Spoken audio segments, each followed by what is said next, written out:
Good morning all, hope you're doing well.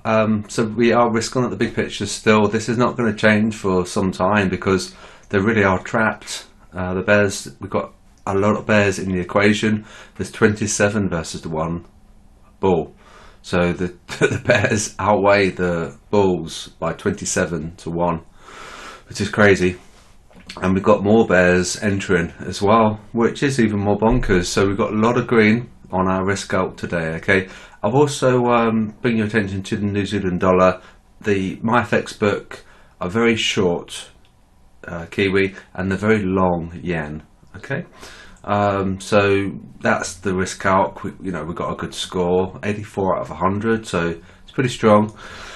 Monday we see DAX. They've gone quite bearish. Well, gone very bearish compared to where we were last Monday. We were -6. There was 6 people selling. Now it's 11 people selling versus the one bull. Right. So we had like an influx of bears on DAX. EU, France, and oil moving towards buy. Dollar Swiss and UK 100 for sell. Okay. QDB scores. And how are we looking? CAD's got a weak score. Aussie's got a weak score. So CAD and Aussie weakness on the QDB scores. And we are probably going to see a bit of a choppy day today, but quite turbulent. We've got CPI tomorrow, so we're going to see a big mover on risk. Okay, and if the CPI comes in hotter than expected, then we're going to see quite a big movement, I think, on indices.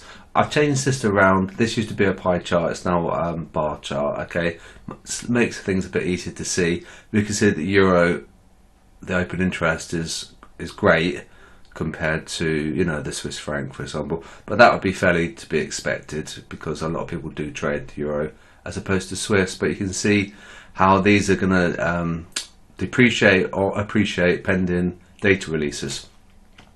So if they've got a lot of exposure for the USD, which they have, that's probably going to decrease by tomorrow's CPI because it's designed to stop people out, and that's going to decrease. Okay, so the CPI is going to come up, pump, come down, dump, and it's going to take out stops above and below, and then therefore that open interest will decrease. Okay, so that's the theory, and it's just basically a trap, and it shake weak hands and it'll take their stops.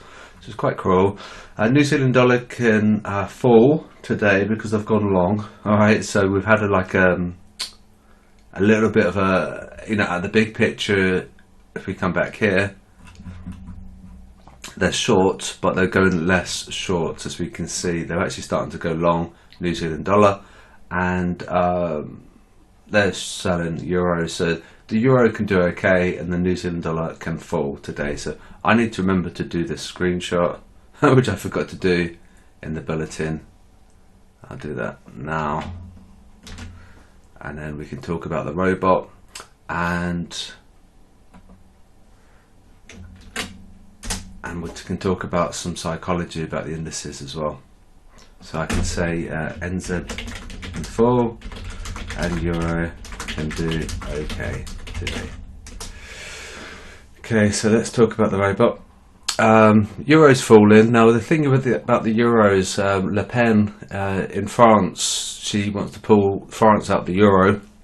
If she does rise to power, then that's going to be a huge headwind for the euro, and it's going to be a massive macro shock basically. So we're going to see quite a big movement on the euro USD if that materializes and it comes into fruition and she rises to power.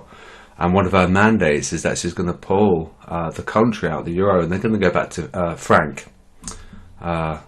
So it's going to be very interesting there. So we go back to pounds and francs again. So in the old way where we had before the euro.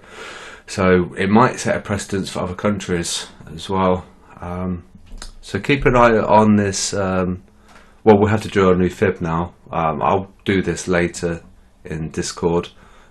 This is the level that we need to monitor. It's 107.73 now. It's 50%. So we get a break of that. We get some technical structure to the downside, lower high, lower lows. Then you can look for sell, and your stop's going to be just above the 50%. So nice tight stop, nice reward, and you get a good trade. Okay, so that's that. And the last thing I need to talk about is the psychology. Now, when I was trading Wall Street, they called it Wall Street 30 on the ID index platform way back in 2010 and 11. Now, this is around the time where Bernanke, the chairman at the time, he introduced QE into the market, and we did start really selling off quite heavily.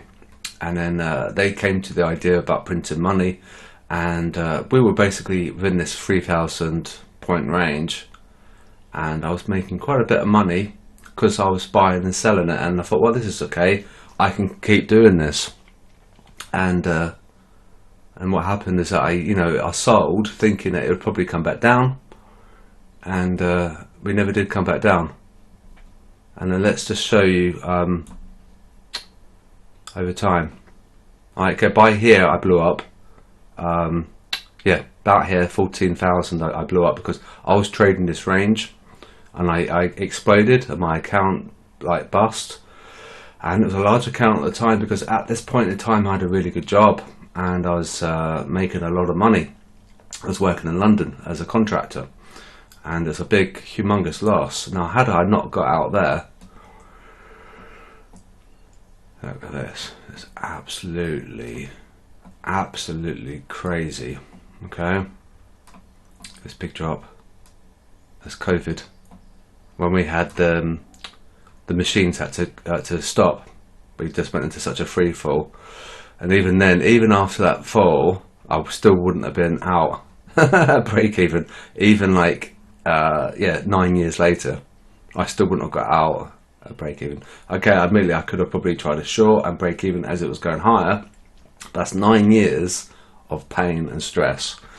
Okay, and the circuit breakers came in, and at this point on the sentiment they really sold as well. And so that's it. So what I'm just really saying about this is that while we're in a comfortable range, we're probably not going to stay in that range. So don't get too comfortable. If you're making lots of profit buying and selling, it's likely what it's going to do, it's accumulating. It's like doing a wick off, like a spring and a release.